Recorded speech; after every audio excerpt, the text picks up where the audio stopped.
Un peu moins de 2 minutes. Imaginez 2 millions d'années les origines de la lignée humaine.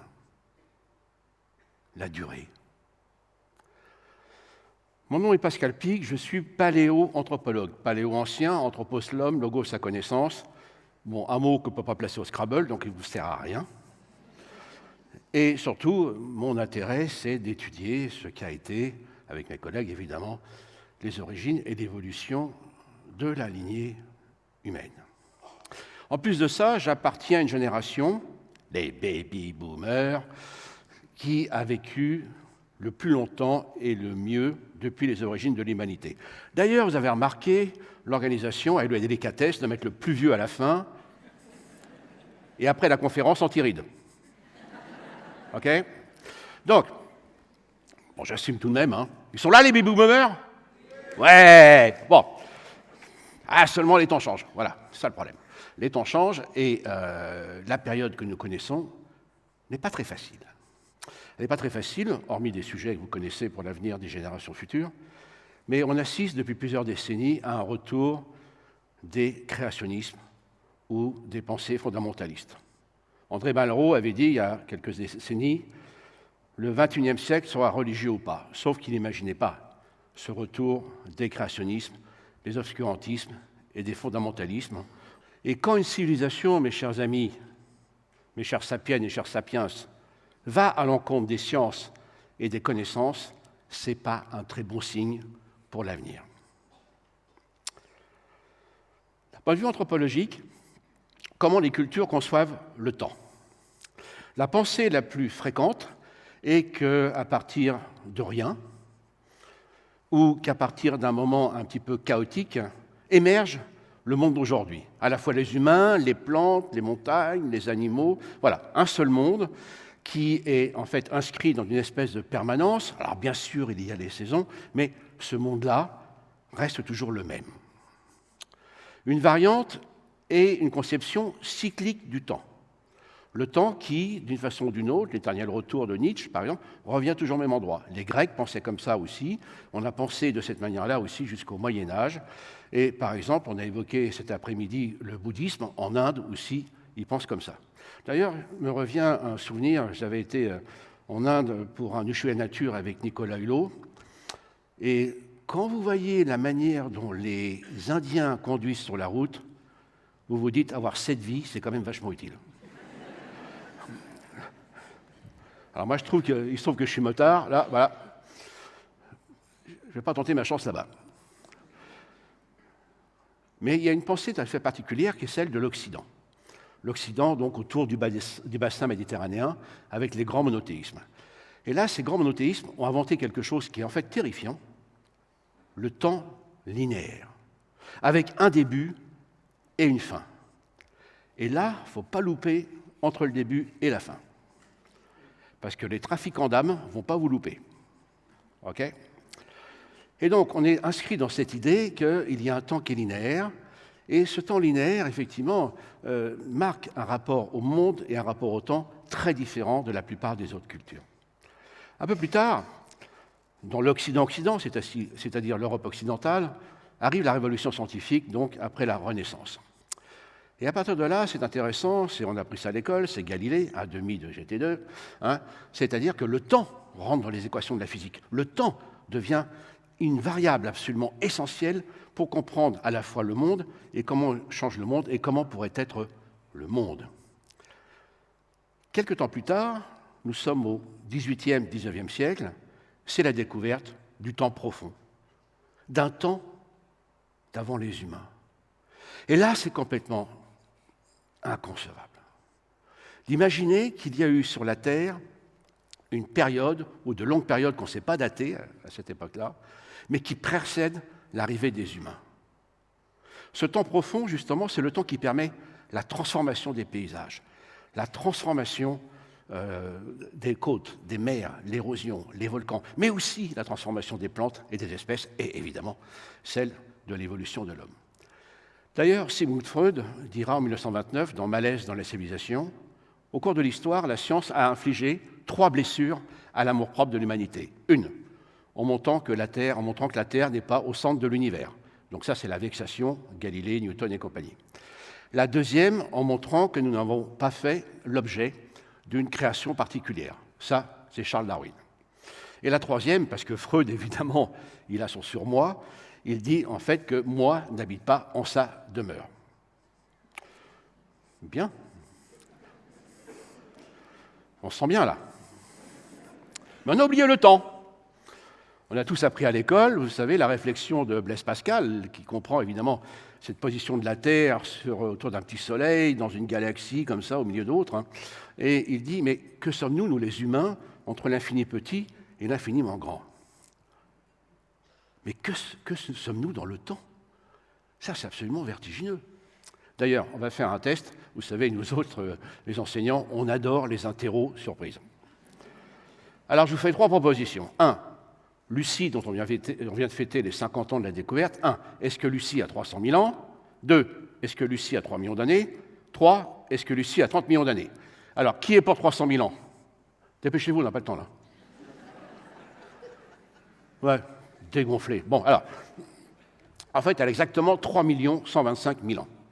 Et un jour, dans une conférence, une personne demande « Monsieur Pic, oui, quel est l'âge de Lucie ?» 3 125 000 ans. Boum, OK. D'autres questions comme ça? Puis la personne revient, excusez-moi, monsieur Pic, mais vous n'avez pas quand même précisé, avant ou après Jésus-Christ?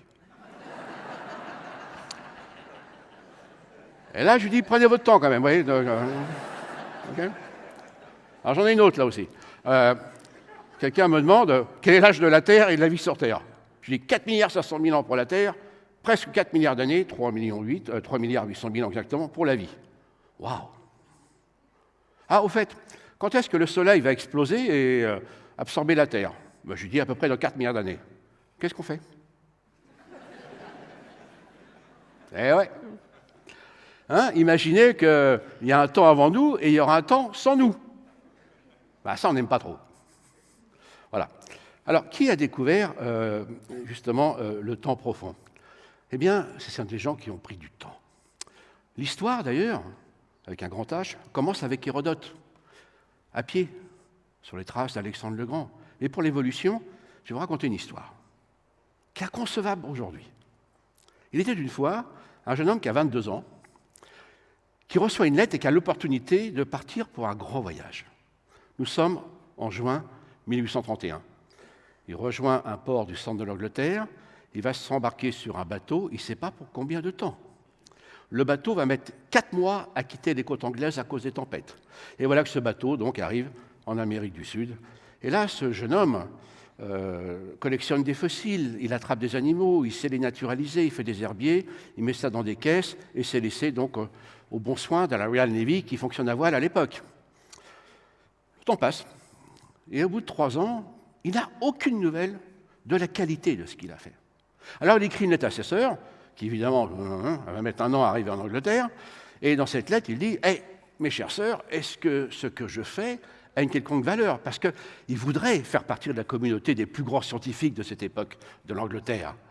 Et là, la lettre de réponse va lui arriver, mais voilà, au Cap-Vert, juste avant qu'il ne revienne aux côtes d'Angleterre. 5 ans ont passé. Et dans cette lettre, ses sœurs lui disent « Notre très cher frère, sachez que vous êtes déjà un homme célèbre. » C'est Charles Darwin. Et comment Charles Darwin, comme d'autres d'ailleurs, ont découvert ce qu'est l'évolution? Eh bien, en marchant à pied, en étant à cheval. Car quand vous êtes à pied, vous croisez les paysages, vous voyez leurs changements, vous croisez différentes ethnies, vous voyez qu'elles se ressemblent et plus l'espace change, les ethnies changent. Pareil pour les espèces. Et puis, il va découvrir des fossiles. Il va observer d'ailleurs un tremblement de terre avec une élévation des côtes à Valparaiso. Et là, il va finir par comprendre, mais oui, le temps transforme les espèces, transforme les humains et aussi la géologie.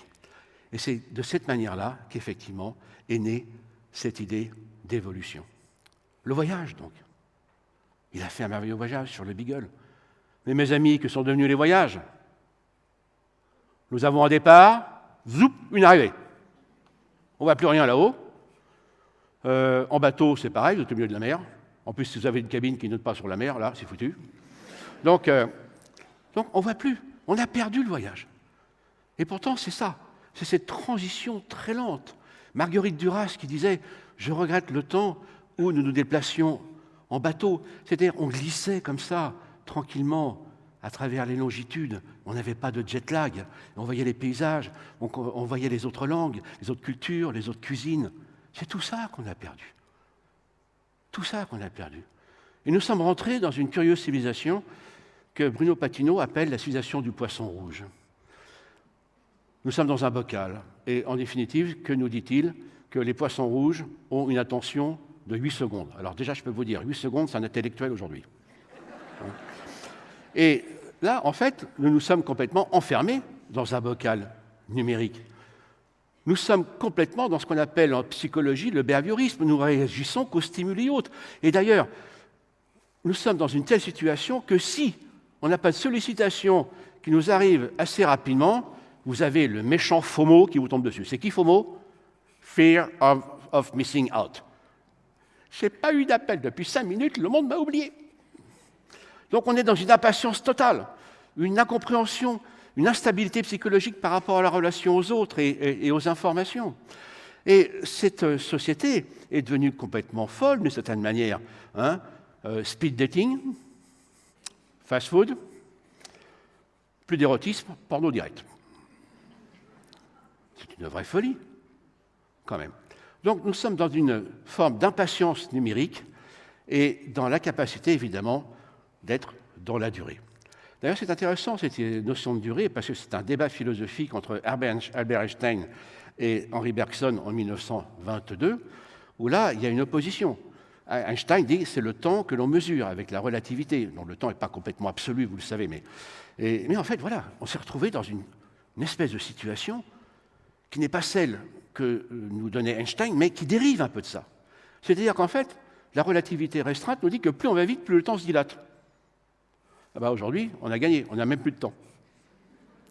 On dilate plus, voilà, on a bouffé Chronos. Il a bouffé ses enfants, mais nous, on a bouffé Chronos. Donc, on en est là.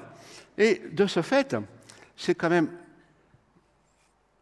stupéfiant de constater, mais même moi, je ne suis pas en train de vous donner une leçon, moi-même je laisse un petit peu piéger sur cette affaire-là, que nous n'avons plus le temps de la durée. Et pourtant, la durée, c'est ce qui permet la sédimentation de la mémoire. Et l'instantanéité nous fait perdre tout cela. Alors, on a entendu tout à l'heure une reprise de la chanson de Léo Ferré avec « Le temps va, tout s'en va », même les plus chouettes souvenirs. Et que reste-t-il de la galerie Je farfouille. On farfouille dans quoi aujourd'hui? On prend des milliers de photos avec nos appareils portables, on les envoie sur les réseaux, et on ne les regarde plus. Quand j'étais plus jeune, il y avait quelques portraits qui étaient là. Ah, tu te souviens, c'était le mariage, c'était le baptême, c'était à quel endroit, etc. Quels sont les éléments, à part ce que nous donnent les applications, qu'il y a sur toutes ces photos? Où sont les plus chouettes souvenirs? Dans quoi nous pouvons farfouiller? C'est curieux, quoi, quand nous sommes arrivés là. Donc nous sommes arrivés dans cette civilisation un peu curieuse où on parle d'une économie de l'attention, c'est-à-dire qu'en fait, même si vous-même, vous n'êtes pas dans l'attitude d'être actif, ne vous inquiétez pas, on s'occupe de vous. Et là, c'est embêtant, parce que justement, nous perdons le désir. Que disait Platon? Le désir, c'est quoi? C'est une envie qu'on voudrait réaliser, mais qui va prendre du temps, qui va traverser des incertitudes, des déceptions, on va avancer, et après ça s'accomplit, et voilà, le désir est là. Mais on n'a même plus de désir, parce qu'aujourd'hui, les algorithmes vous connaissent mieux que vous. Ils anticipent vos besoins. Et à partir du moment, en effet, où ces algorithmes sont capables d'anticiper de manière très habile d'ailleurs, et certains disent d'ailleurs que les algorithmes nous connaissent mieux que nous, s'ils anticipent avant que vous exprimiez une envie, vous êtes dans l'addiction. Et l'addiction, c'est quoi? Ce sont en fait des absences de désir, les choses qui vous arrivent très rapidement avant qu'on les ait anticipées, qu'on les ait voulues, car en fait notre cerveau a besoin de sédimenter, de mémoriser, il a besoin de temps. Et à partir de là, toutes les addictions sont liées, en effet, à cette attitude qui fait que rapidement aujourd'hui, avant que vous n'y pensiez, ce que pourrait être vos désirs, parce que vous n'avez plus la maîtrise, même d'une certaine manière, soit accompli. Donc reprenons du temps, même si on l'a vu aujourd'hui, ces machines peuvent nous apporter énormément de choses. Alors, je me suis posé la question de comment conclure cette conférence TEDx. Donc j'ai pris un peu plus d'une minute sur les 15 minutes imparties, un sacrifice, vous en conviendrez, hein. Et à partir de là, j'ai posé une question à chaque GPT, que j'appelle Clara. C'est ma Clara, une super copine. Et je lui ai demandé, dis-moi Clara, quel sens aurait aujourd'hui la publication de la recherche du temps perdu de Marcel Proust? Et la réponse est extraordinaire. Elle me dit, aujourd'hui, lire ou relire à la recherche du temps perdu, c'est un acte de résistance.